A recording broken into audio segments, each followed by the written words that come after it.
Hello दोस्तों, हमारे YouTube channel में आपका स्वागत है। आज हम आपके लिए यहाँ जीके सामान्य ज्ञान के महत्वपूर्ण क्वेश्चन और उनके उत्तर को लाया हूँ। चूँकि आप हमारे वीडियो में लास्ट तक बने रहिए। यह वीडियो उन लोगों के लिए है जो सरकारी नौकरी की तैयारी करते हैं और railway RPF, railway group D, railway NTPC और railway technician, SSC GD, SSC CGL और BPSC, UPSC, PCS, NEET, bank, railway, NDA सभी एग्ज़ाम के लिए महत्वपूर्ण जीके के प्रश्नों को लाया हूं। इसलिए आप हमारे वीडियो में लास्ट तक बने रहिए। अगर हमारी वीडियो आपको अच्छी लगेगी तो हमारे चैनल को आप सब्सक्राइब ज़रूर कीजिएगा। पहले आप हमारे वीडियो में लास्ट तक ज़रूर बने रहिए। तो चलिए स्टार्ट करते हैं।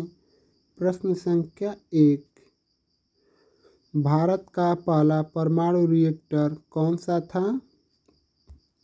तो आप लोग अच्छे से ऑप्शन देख लीजिए। मैं बस उत्तर का ही उत्तर लगाता जाऊंगा और आप लोग हमारे उत्तर से अपने उत्तर का मिलान करते जाएंगे। लास्ट में यह कमेंट कर दीजिएगा कि आप लोगों को इन सभी 40 प्रश्नों में से कितने प्रश्नों का जवाब सही पता था।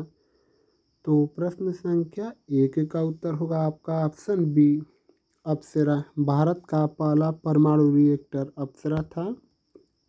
प्रश्न संख्या 2, संविधान सभा के अस्थायी अध्यक्ष कौन थे? तो प्रश्न संख्या 2 का आप लोग अच्छे से ऑप्शन देख लीजिए। तो प्रश्न संख्या 2 का उत्तर होगा आपका option A, doctor Rajendra Prasad. संविधान सभा के अस्थायी अध्यक्ष डॉक्टर राजेंद्र प्रसाद थे। प्रश्न संख्या 3, अशोक के शिलालेख किस लिपि में लिखे गए थे? Option A Devanagari, B Brahmi, C Tamil, D Kharosthi.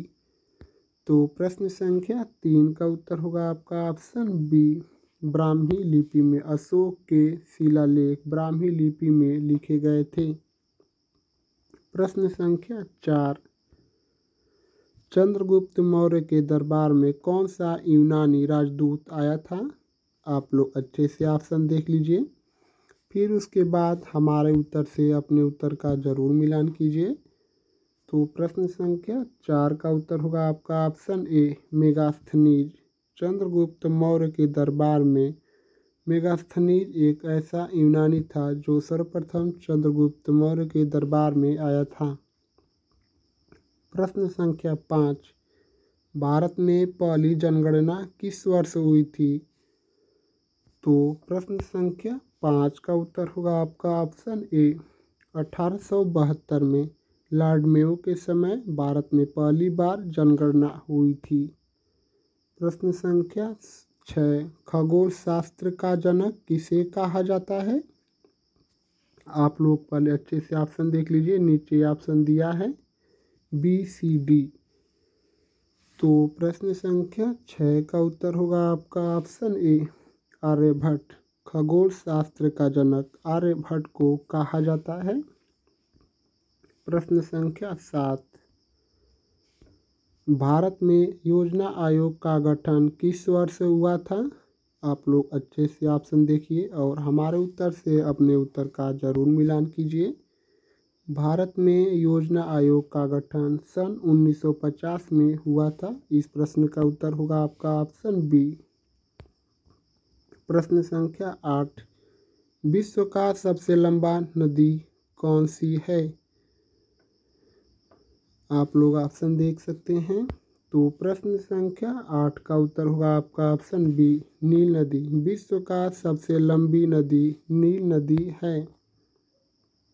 प्रश्न संख्या 9, भारतीय संविधान का कौन सा अनुच्छेद राज्यपाल के पद से संबंधित है?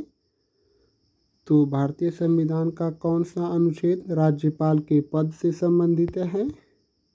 तो प्रश्न संख्या 9 का उत्तर होगा आपका ऑप्शन ए, अनुच्छेद 153। भारतीय संविधान के अनुच्छेद 153 राज्यपाल के पद से संबंधित है। प्रश्न संख्या 10, अल बरूनी किसके दरबार में आए थे? तो आप लोग अच्छे से ऑप्शन देख लीजिए। प्रश्न संख्या 10 का उत्तर होगा आपका ऑप्शन सी, महमूद गजनबी। अल बरूनी महमूद गजनबी के दरबार में आया था। देखिए, अगर आपको लग रहा है कि मैं बहुत जल्दी ऑप्शन को ट्रिक कर रहा हूँ, तो आप वीडियो को स्लो मोशन में करके देख सकते हैं, या फिर दोबारा भी इस वीडियो को आप चालू करके देख सकते हैं। यह वीडियो यूट्यूब पर ही हमेशा पड़ी रहेगी। प्रश्न संख्या 11, सबसे भारी धातु कौन सी है? तो प्रश्न संख्या 11 का उत्तर होगा आपका ऑप्शन बी, ओस्मियम। सबसे भारी धातु ओस्मियम है। अगर आपको लग रहा है कि हम बहुत जल्दी ऑप्शन को ट्रिक कर रहे हैं, तो आप हमारे वीडियो को क्लोज करके आप लोग आराम से ऑप्शन पढ़ लीजिए, फिर उसके बाद हमारे उत्तर से अपने उत्तर का मिलान कीजिए। प्रश्न संख्या 12, भारत की पहली महिला राज्यपाल कौन थी? तो भारत की पहली महिला राज्यपाल सरोजनी नायडू थी। ऑप्शन ए, भारत की पहली महिला राज्यपाल श्रीमती सरोजनी नायडू थी। प्रश्न संख्या 13, भारत में सबसे कम जनसंख्या वाला राज्य कौन सा है? तो भारत में सबसे कम जनसंख्या वाला राज्य कौन सा है? तो प्रश्न संख्या 13 का उत्तर होगा आपका ऑप्शन ए, सिक्किम। भारत में सिक्किम एक ऐसा राज्य है जिसमें सबसे कम जनसंख्या निवास करती है। प्रश्न संख्या 14, गुरुत्वाकर्षण का सिद्धांत किसने दिया था? तो इस प्रश्न का उत्तर होगा आपका ऑप्शन ए, न्यूटन। गुरुत्वाकर्षण का सिद्धांत सर आइजैक न्यूटन ने दिया था। प्रश्न संख्या 15, लॉर्ड कर्जन ने किस घटना के लिए जाना जाता है? लॉर्ड कर्जन को किस घटना के लिए जाना जाता है? तो लॉर्ड कर्जन को बंगाल विभाजन के लिए जाना जाता है। Option B. प्रश्न संख्या 15 का उत्तर होगा आपका ऑप्शन बी। प्रश्न संख्या 16, सर्वोदय शब्द किसने दिया था? तो प्रश्न संख्या 16 का उत्तर होगा आपका ऑप्शन बी, विनोबा भावे। सर्वोदय शब्द विनोबा भावे ने दिया था। प्रश्न संख्या 17, भारत में सबसे अधिक वनावरण वाला राज्य कौन सा है? यानी कि आपको यह बताना है कि भारत में सबसे अधिक वन किस राज्य में है।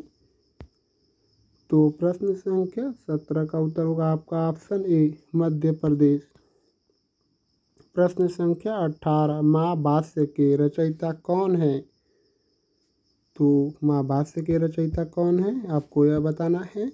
प्रश्न संख्या 18 का उत्तर होगा आपका ऑप्शन बी, पतंजलि। महाभाष्य के रचयिता पतंजलि हैं। प्रश्न संख्या 19, ओजोन परत मुख्यतः किस गैस से बनी होती है? तो ओजोन गैस किस गैस से बनी है?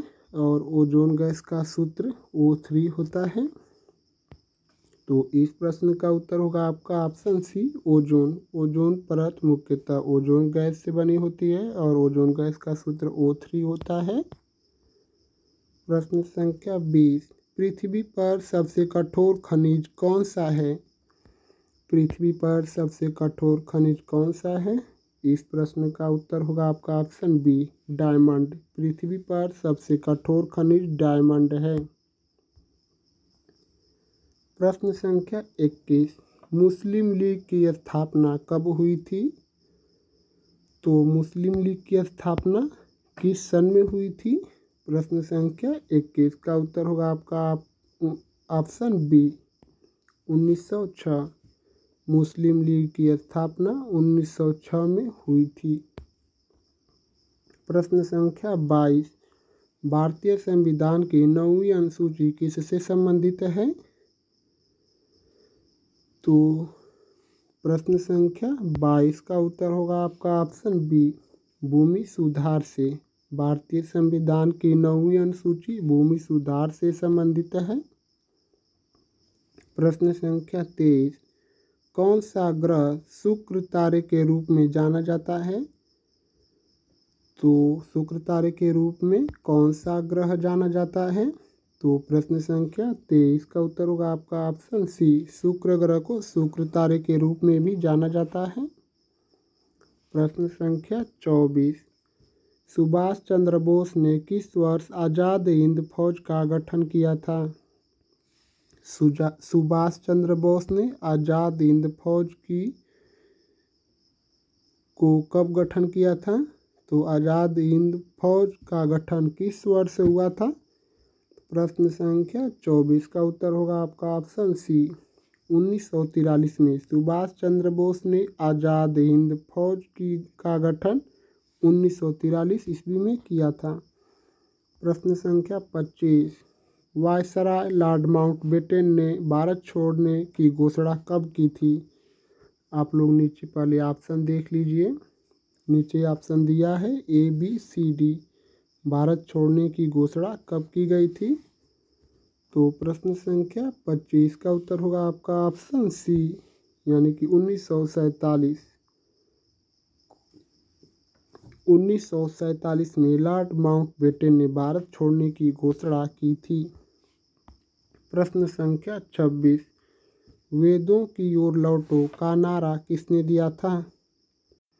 वेदों की ओर लौटो का नारा किसने दिया था? तो प्रश्न संख्या 26 का उत्तर होगा आपका ऑप्शन ए, दयानंद सरस्वती ने वेदों की ओर लौटो का नारा दयानंद सरस्वती ने दिया था।